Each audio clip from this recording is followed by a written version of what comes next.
slow up, no I don't take shit. I got no love for the fakeness. If you wanna play tough and wanna hate this, I'll always show up. I don't ever slow up. ఓం శుక్లాం వరధరం విష్ణుం శశివర్ణం చతుర్భుజం ప్రసన్నవదనం ధ్యాయేత్ సర్వవిఘ్నోపశాంతయే. అగజానన పద్మార్కం గజాననమహర్నిశం అనేకదంతం భక్తానాం ఏకదంతముపాస్మహే. శివాయ విష్ణురూపాయ శివరూపాయ విష్ణవే. శివస్య హృదయం విష్ణోః విష్ణోశ్చ హృదయగుం శివః. యథా శివమయో విష్ణుదేవం విష్ణుమయః శివః. యథా అంతరం నమస్యామి తథా మే స్వస్తిరాయిషి. ఓం నమస్తే దేవదేవేశ నమస్తే పరమేశ్వర నమస్తే వృషభారూఢ నకారాయ నమో నమః. దత్తాత్రేయం మహావంద్యం యోగముద్రా విరాజితం బ్రహ్మచర్యవ్రతాసక్తమవధూత స్వరూపిణం. జయ గురు దత్తాత్రేయాయ నమః. ఓం శాంతి.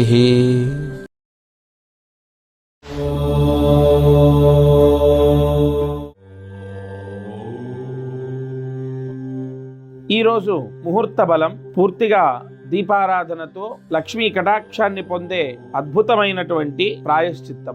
అనేక మంది అనేక పుణ్యాలతో జన్మని పొందుతారు, మానవ జన్మని. ఈ భూమండలం పైన ఎన్నో జీవరాశులు నివసిస్తున్నప్పటికీ అత్యంత అదృష్టవంతులుగా, అంటే అత్యంత అదృష్టంతో జన్మనెత్తినటువంటి రూపం మానవ జన్మ. ఎందుకంటే ఆ మానవ జన్మ అన్నది అనేక జన్మలని దాల్చిన తర్వాత పొందేటటువంటి ఒక మహా శక్తి రూపము, అదృష్టానికి ప్రతీక. ప్రేమ అనురాగాలు అవ్వచ్చు, మంచి చెడ్డ అవ్వచ్చు, విచక్షణ జ్ఞానం అవ్వచ్చు, ప్రతిదీ మానవుడికి అర్థమవుతుంది. ఇతర జీవరాశులకు అర్థమయ్యే అవకాశాలు లేవు. అపారమైన సృష్టికి ప్రతి సృష్టిని చేసేటటువంటి మేధస్సు, మెదడు మానవుడికి ఉంటుంది. మనము ఈ మానవ జన్మని దాల్చి అనేక కర్మరాహిత్యాలని అనుభవిస్తూ ఉంటాం. అందులో కర్మరాహిత్యాన్ని విముక్తి చేసుకునే అద్భుతమైనటువంటి అనేక మార్గాల్లో ఒకటి దీపారాధన. మహత్తరమైనటువంటి ప్రాయశ్చిత్తము ఈ దీపారాధన అన్నది. ప్రతిరోజు కూడా ఫలానా సమయంలో దీపాన్ని వెలిగించాలి అన్న సంకల్పమే చాలా గొప్పది. దీపం ఏముందండి, నూనె పోసి ఒత్తులేసి దీపం వెలిగించవచ్చు, వెలుగు మాత్రమే ఇస్తుంది. నీకు చీకటిని నశింపజేసే శక్తి దానికి ఉండదు. కానీ దైవారాధనతో ఏకమైనటువంటి దీపారాధన చాలా శక్తివంతమైంది. దానికి పాపాన్ని హరించే శక్తి ఉంటుంది, వెలుగుతో పాటు చెడును కూడా హరింపజేసేటటువంటి శక్తి ఉంటుంది. అటువంటి మహత్తరమైనటువంటి ప్రాయశ్చిత్తము, దీపారాధన యోగము, అదృష్టం, లక్ష్మీ యోగము, ఇవన్నీ కూడా మనము ఈ అనుగ్రహం కార్యక్రమంలో తెలుసుకుంటున్నాం. ఈరోజు అంటే 24వ తారీఖు ఆగస్టు నెల 2022 బుధవారము, పునర్వసు నక్షత్రం, శుభకృతనామ సంవత్సరం, దక్షిణాయనం, వర్ష ఋతువు, శ్రావణ మాసం, కృష్ణపక్షం, ద్వాదశి తిథి రోజు పునర్వసు నక్షత్రంలో ఇవాళ ఈ ముహూర్తం అనేది ఏర్పడింది. ఈ ముహూర్తంలో ఈ పరిహారం అంటే ఈ ప్రాయశ్చిత్తాన్ని ఆచరించాలి, ఫలానా సమయంలో ఫలానా లగ్నంలో ఈ దీపారాధన చేయాలి అని ప్రతిరోజు మీకు నేను అనుగ్రహం కార్యక్రమంలో తెలియపరుస్తున్నాను. అదేవిధంగా ఇవాళ సంతాన సమస్య లేదా సంతానం అంటే పిల్లలతో సమస్య, పిల్లలు చెప్పిన మాట వినట్లేదనో, చదవట్లేదనో, లేదా అసలు సంతానం లేదనో సమస్య ఉన్నటువంటి వాళ్ళు ఈరోజు ఈ దీపారాధన చేసుకోవాలి. మీరు ఇవాళ మధ్యాహ్నం 3:30 నుండి 4:26 వరకు ముహూర్తం ఉంది. 3:30 నుండి 4:26 వరకు ఉంది. ఈ సమయంలో ఆవ నూనె పూర్తిగా కొన్ని గ్రహ దోషాలను విముక్తి చేసే శక్తి ఉంటుంది. ఆవ నూనెతో 3 ఒత్తులు ఒక ఒత్తిగా చేసి ఏకం ఒత్తి సాధ్యం ఏకార్తి సంయుక్తం మనిహినా యోజితం ప్రియం. 3 ఒత్తులు ఒక ఒత్తిగా చేసి దీపపు కుందిలో వేసి ఆవ నూనె పోసి దీపాన్ని వెలిగించాలి. తప్పకుండా ఈ ప్రాయశ్చిత్తాన్ని మీరు ఆచరించండి. అయితే లగ్నాంశ స్థితి నేను చెప్పిన సమయంలో చేస్తేనే దాని పుణ్యము, దాని యోగం. 3:30 నుండి 4:26 వరకు అంటే ఈ సమయ వ్యవధిలో దీపారాధన చేసిన వారికి సంతాన దోష నివారణ జరుగుతుంది. అలాగే ఇవాళ బుధవారం, అలాగే ఇవాళ వర్జము రాత్రి 11:12 నుండి అర్ధరాత్రి 12:56 వరకు ఉంటుంది. అలాగే రాహుకాలం మధ్యాహ్నం 12 గంటల నుండి 1:30 వరకు ఉంటుంది. యమగండము ఉదయం 7:30 నుండి ఉదయం 9 గంటల వరకు యమగండము సంభవిస్తుంది. వార దుర్ముహూర్తము ఉదయం 11:36 నుండి మధ్యాహ్నం 12:26 వరకు సంభవిస్తుంది. కాబట్టి ఈ వార దుర్ముహూర్తాన్ని, వర్జాన్ని, యమగండాన్ని, రాహుకాలాన్ని దృష్టిలో పెట్టుకొని అత్యంత ముఖ్యమైన పనులుంటే ఆ సమయంలో ఆచరించరాదు. అది గుర్తుపెట్టుకోవాలి. తప్పనిసరిగా ఇవన్నీ కూడా ప్రమాదాలు తెచ్చిపెడతాయని కాదు, మనకున్నటువంటి దోషం చేత ప్రమాదంలో పడడానికి ఇవన్నీ కూడా బలపడతాయి. అంటే ఒక శత్రువు మనకున్నాడు, ఇంకొక శత్రువుని మనము తెచ్చుకున్నాం అనుకోండి, వారిద్దరూ కలిస్తే అంటే మనకు శత్రువులు పెరుగుతూ ఉంటారు, వాళ్ళ బలం పెరుగుతూ ఉంటుంది. చెడు కూడా అంతే. ఎలా పడితే అలా తినటం, ఎప్పుడు పడితే అప్పుడు ఏ పని పడితే అలా చేయటం అన్నది అంటే ఆ చివరి దశలో ఆ పని యొక్క ఫలితం మనం చూస్తూ ఉంటాం. సగంలో పనులు ఆగిపోవటము, బాగా సతాయించడము, అంటే మనం బయలుదేరిన వేళా విశేషం బాలేకపోతే వెళ్ళిన పని డిలే అవ్వటము, ఇలా చిన్న చిన్న ఆటంకాలు. కానీ అటువంటి ఇబ్బందులని మనం విముక్తి చేసుకోవడం అంటే వాటిని కూడా మనం ఎందుకు వదిలేయాలి? ఈ వార దుర్ముహూర్తం అవ్వచ్చు, వర్జం అవ్వచ్చు, యమగండం అవ్వచ్చు, రాహుకాలం అవ్వచ్చు.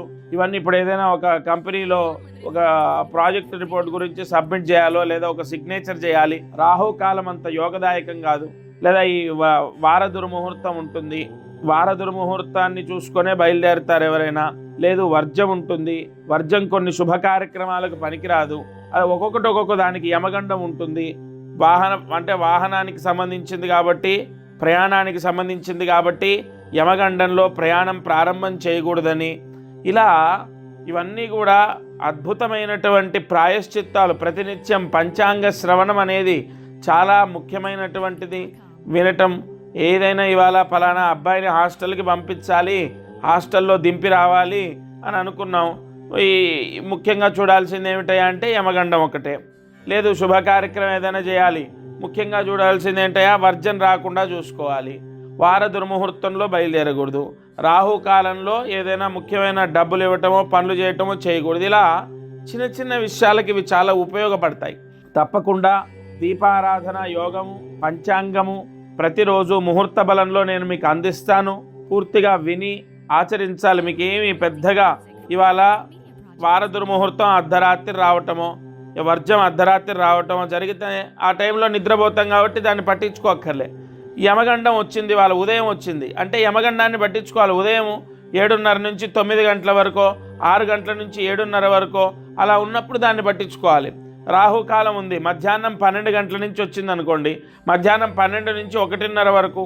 అంటే మనము మేలుకోగా ఉన్నప్పుడు ముఖ్యమైన సమయం ఎప్పుడు? ఉదయం 11 లోపు ఎక్కువగా మనం బయలుదేరుతాం ఎక్కడికైనా, బయటికో, ఆఫీస్కో, వ్యాపార స్థలం, ఎక్కడైనా. ఈ 11 లోపు ఏమైనా వాళ్ళు వచ్చిందా అన్నది చూసుకుంటే చాలు. దీనికి మీరేమి పెద్దగా పాటించాల్సిన అవసరం లేదు. ఇవాళ ఉదయం 11 లోపు మీకు ఇక్కడ యమగండం ఉంది, రాహుకాలం లేదు. యమగండం ఉంది కాబట్టి దాన్ని మనం చూసుకోవాలి. అలా ప్రతిరోజు కూడా చిన్న చిన్న వాటిని గుర్తుపెట్టుకోండి. అది మనకెక్కడో ఒక దగ్గర శ్రీరామ రక్షలాగా కాపాడుతుంది. పూర్తిగా ఋషులు మనకు అందించిన ప్రతి అమూల్యమైనటువంటి రహస్యము ఎంతో విలువైనది, మానవాళికి ఎంతో సహకారాన్ని ప్రసాదింపజేసేది. కాబట్టి మేమందరం మీకు చెప్పేటటువంటి ప్రతి మాట ఎక్కడో ఒక దగ్గర మిమ్మల్ని రక్షిస్తూనే ఉంటుంది. జయ గురు దత్తాత్రేయ.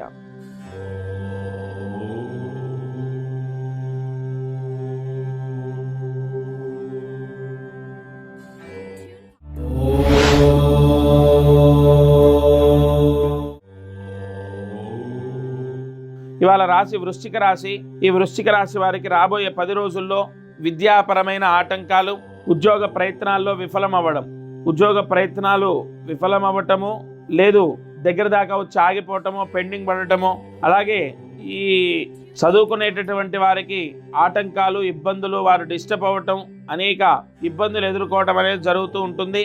తప్పనిసరిగా ఈ వృశ్చిక రాశి వారు చదువుకునేటటువంటి వారు అంటే పిల్లలు లేదా వాళ్ళ కోసం తల్లిదండ్రులు, ఉద్యోగ ప్రయత్నాలు చేసేవాళ్ళు, బుధగ్రహ దోషం చేత ఈ సమస్య ఏర్పడుతుంది మీకు. పూర్తిగా బుధగ్రహ దోష నివారణ కోసం ఇవాల్టి నుండి ప్రతిరోజు బుధగ్రహ అష్టోత్తరాన్ని వినండి, లేదా బుధగ్రహ అష్టోత్తర పారాయణ చేసుకోండి. ఆ దోషం క్రమక్రమేణా తగ్గటము, ఆ దోష నివారణ జరగటం అనేది అవుతుంది. తద్వారా ఈ వృశ్చిక రాశి వారికి రాబోయే 10 రోజుల్లో చదువుకునే పిల్లలకు కానీ, ఉద్యోగ ప్రయత్నాలు చేసే వాళ్ళకు కానీ ఆటంకాలు లేకుండా గ్రహానుకూలత సంభవిస్తుంది. రేపు ధనస్సు రాశి గురించి చెప్తాను. దత్తార్పణమస్తు.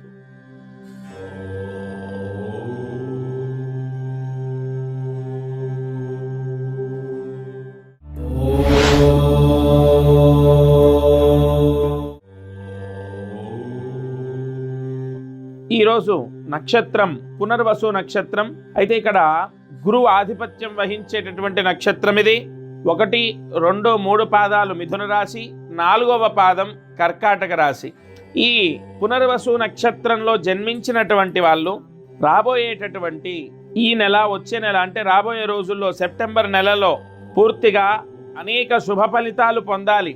అంటే ఆర్థిక యోగము, ధనయోగం, వ్యాపార యోగం, విద్యాయోగం, లోన్లు రావటం కానీ, భార్యాభర్తల మధ్యలో గొడవలు తగ్గటం కానీ, ఇంట్లో తల్లిదండ్రులకు పిల్లలకు గొడవలు లేకుండా, లేదా ఇంట్లో ఉన్నటువంటి వాళ్ళందరికీ మనశ్శాంతి ఉండడం కోసం, లేదు వివాహం అవ్వాలి, వివాహం కుదరాలి, ఉద్యోగం రావాలి, విదేశాలకు వెళ్ళాలి, పిల్లలు బాగా చదువుకోవాలి, లోన్లు రావాలి, ఇలా అనేక అతి నక్షత్ర స్థితి, లగ్న స్థితి అతి యోగ సంభవితము ఈ పునర్వసు నక్షత్రానికి సంభవించాలి. ఆ నక్షత్ర ప్రభావము పునర్వసు నక్షత్రంలో జన్మించిన వాళ్ళపైన రావాలి. ఇప్పుడు ఈ భాద్రపద మాసంలో, అంటే ఈ శ్రావణ మాసం అయిపోతుంది, భాద్రపద మాసంలో రాజయోగాన్ని పొందాలి. వీటికి గాను ఒక చిన్న దానం చేసుకోవాలి. దగ్గరలో ఉన్న వెంకటేశ్వర స్వామి ఆలయంలో 1/2 కేజీ పసుపు, 1 తులసి మాల దానం చేయండి. మీకు సమీపంలో వెంకటేశ్వర స్వామి ఆలయం ఖచ్చితంగా ఉండాలి, లేదా రామాలయంలో కానీ, వెంకటేశ్వర స్వామి ఆలయంలో కానీ పునర్వసు నక్షత్ర జాతకులు 1/2 కేజీ పసుపు, తులసి మాల ఈ ఆగస్టు 30వ తారీఖు నాడు ఉన్న ముహూర్తంలో దానం చేయాలి. ఆగస్టు 30వ తారీఖు ఈ దానం చేసుకోవడం ద్వారా లగ్న చతుర్థకాల దోష నివారణ జరిగి భాద్రపద మాసం అంటే రేపు సెప్టెంబర్ నెలలో అనేక శుభ ఫలితాలని పొందే అవకాశం ఉంటుంది. ప్రధానంగా కొన్ని దోషాలు ఈసారి పునర్వసు నక్షత్ర జాతకులకు సంభవించబోతున్నాయి. ఖచ్చితంగా ఈ దానం చేసుకోండి. చాలా చాలా చాలా బ్రహ్మాండమైన శుభ ఫలితాలు పొందుతారు. పునర్వసు నక్షత్రం మీదైతే ఈ పరిహారాన్ని ఆచరించండి. పేరు మీద, డేట్ ఆఫ్ బర్త్ పైన, లేదా ఎవరో గురువుగారు చెప్పారు, ఎలా అయినా పర్వాలేదు, మనం చేసేది మంచి పనే కదా. తప్పకుండా మీ నక్షత్రానికి సంబంధించిన దానం మీకు చాలా కాపాడుతుంది. లేదా మీ నక్షత్రం ఏంటో మీ వేలుముద్రలు నాకు ఇవ్వండి. మీ నక్షత్రం, మీ రాశి నేను కరెక్ట్గా మీకు తెలియపరుస్తాను. జయ గురు దత్తాత్రేయ.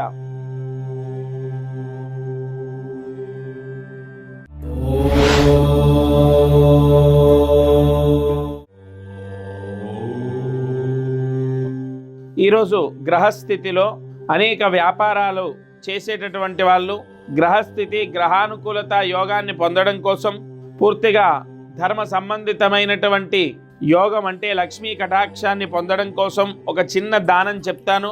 ఇది చాలా చాలా చాలా ఉపయోగపడుతుంది. ఇది సత్యంగా ఎంతో మందికి రక్షింపజేసింది. నేను చెప్తున్నాను. వ్యాపారం చేసే వాళ్ళు, ఒక స్వీట్ షాప్ ఉంది, ఒక మిఠాయి భాండార్ ఉంది, లేదా ఒక ఎలక్ట్రానిక్ షాప్ ఉంది, ఒక బట్టల షాప్ ఉంది, లేదా ఒక పూజా స్టోర్ ఉంది, లేదంటే ఒక అల్యూమినియం షాప్ ఉంది, ఒక స్టీల్ వస్తువులు అమ్మేటటువంటి షాప్ ఉంది, జ్యువెలరీ షాప్స్ ఉన్నాయి, లేదా ఒక చెప్పుల షాప్, ఏదైనా సరే విశేషమైన లక్ష్మీ కటాక్షం కలిగి విపరీతమైన ధనాకర్షణ సంభవించడానికి ప్రధానంగా ఎంతమంది దృష్టి దోషాలున్నా, ఎంతమంది ఏడుపున్నా, ఎంతమంది నాశనాన్ని కోరుకుంటున్నా అవేవి మనకు రాకుండా వ్యాపారంలో ధన యోగాన్ని పొందే అద్భుతమైనటువంటి పరిహారం, ప్రాయశ్చిత్తం, లక్ష్మీ యోగాన్ని పొందే మహత్తరమైనటువంటి ప్రక్రియ ఇది చాలా చాలా చాలా శుభ ఫలితాన్ని వెంటనే ప్రసాదిస్తుందని ఎంతోమంది చెప్పిన తర్వాత మీ ముందుకు తీసుకొచ్చాను. మీరుంటున్న ఇల్లు, అది రెంట్ హౌస్ కానీ, సొంత ఇల్లు కానీ, సొంత ఇల్లు అయినా అద్దె ఇల్లు అయినా, మీరుంటున్న ఇంటి ఈశాన్య భాగంలో కొంత మట్టి తీసుకోండి. మీరుంటున్న ఇంటి ఈశాన్య భాగంలో కొంత మట్టి తీసుకోండి. శుభ్రంగా శుచిగా ఉన్న మట్టి కొంచెం లోపలిది తీసుకోండి. లోపలిది ఆ మట్టి ఒక 2 పిరికెళ్ళ మట్టి తీసుకొని మీ షాప్లో లేదా మీ రియల్ ఎస్టేట్ ఆఫీస్లో లేదా మీ వ్యాపార స్థలంలో మాకు ఒక స్థలం ఏం లేదు, మేము ఫోన్లోనే నడిపిస్తాం, కమిషన్ వ్యాపారం చేస్తాం అన్న వాళ్ళు ఇంట్లోనే, ఒకవేళ షాప్ ఉంది, స్థలం ఉంది, ఒక వ్యాపార ప్రదేశం ఉంది అంటే అక్కడ, లేకపోతే ఇంట్లో వ్యాపారం విపరీతంగా కొనసాగడానికి, కలిసి రావడానికి, ధన యోగాన్ని పొందడానికి మీరు ఆ మట్టిని తీసుకొని పౌర్ణమి రోజు గుర్తుపెట్టుకోండి, పౌర్ణమి రోజు ఆ మట్టితో దీపపు కుందిని చేయండి. ఆ మట్టితో దీపపు కుందిని చేసి ఆవు నెయ్యి వేసి పసుపు రంగు ఒత్తి వేసి దీపాన్ని వెలిగించాలి. మీ వ్యాపార స్థలంలో ఈశాన్య భాగంలో మట్టి తీసుకొని దీపపు కుంది చేసి అందులో ఆవు నెయ్యి పోసి పసుపు రంగులో ఉన్న ఒత్తిని వేసి దీపారాధన చేయండి. ఎక్కడి నుంచి అయితే మట్టి తీసి మనము ప్రతిమ చేసి దీపాన్ని వెలిగించామో అక్కడికి డబ్బు వస్తుంది. అంటే మీ ఇంటికి, మీకు వ్యాపారంలో లాభం కలిగితేనే కదా ఆ డబ్బు తీసుకొని ఇంటికి వస్తారు. వ్యాపారం చేసే ప్రతి ఒక్కరు కూడా ప్రతిరోజు ఇది వ్యాపారం గురించి చెబుతూనే ఉంటాను. తప్పకుండా బిజినెస్ చేసే వాళ్లకు శ్రావణ భాద్రపద మాసాల్లో రేపు భాద్రపద పౌర్ణమి రోజు సెప్టెంబర్ 10వ తారీఖు నాడు ఈ పరిహారం చేస్తే విశేష ధనయోగాన్ని పొందుతారు. వ్యాపారంలో బాగా కలిసి వస్తుంది. దత్తార్పణమస్తు. Unlimited royalty-free music, videos,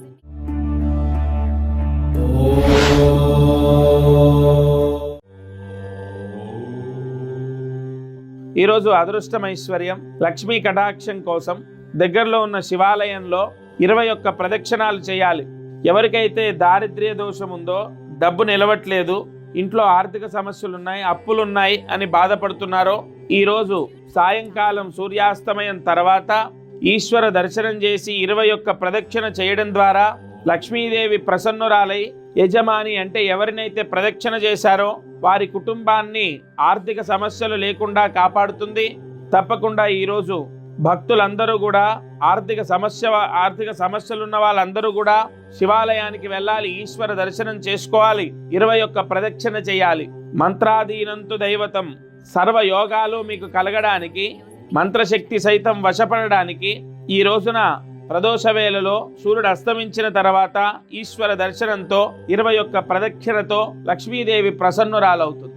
ఇటువంటి ఎన్నో అద్భుతమైన మహత్తరమైన పరిహారాలు మీకు అందిస్తాను. తప్పక ఆచరించండి. లేవలేని వాళ్ళు, నడవలేని వాళ్ళు, ప్రదక్షిణాలు చేయలేని వాళ్ళు మానసికంగా ఒక 10 నిమిషాలు అందరికీ దూరంగా వెళ్ళిపోయి ఫోన్ డిస్టర్బెన్స్ లేకుండా 2 చేతులు జోడించి కళ్ళు మూసుకొని మీకు మీ దగ్గరలో ఉన్న లేదా మీ మనసులో ఉన్న ఏదైనా శివాలయాన్ని తలుచుకుంటూ అందులో ఉన్న ఈశ్వరుడికి నమస్కారం చేసుకొని అందులో ఉన్న ఈశ్వరుణ్ణి మానసికంగా ప్రశాంతంగా ధ్యానిస్తూ 21 ప్రదక్షిణాలు చేస్తున్నట్టుగా భావించండి. పరిపూర్ణమైనటువంటి ప్రదక్షిణ ఫలితం కలుగుతుంది.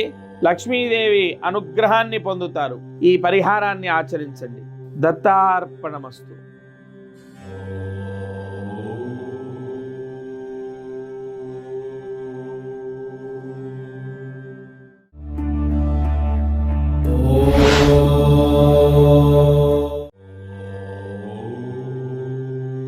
ఈరోజు కార్యసిద్ధి మహామంత్రాన్ని జాగ్రత్తగా రాసుకోండి.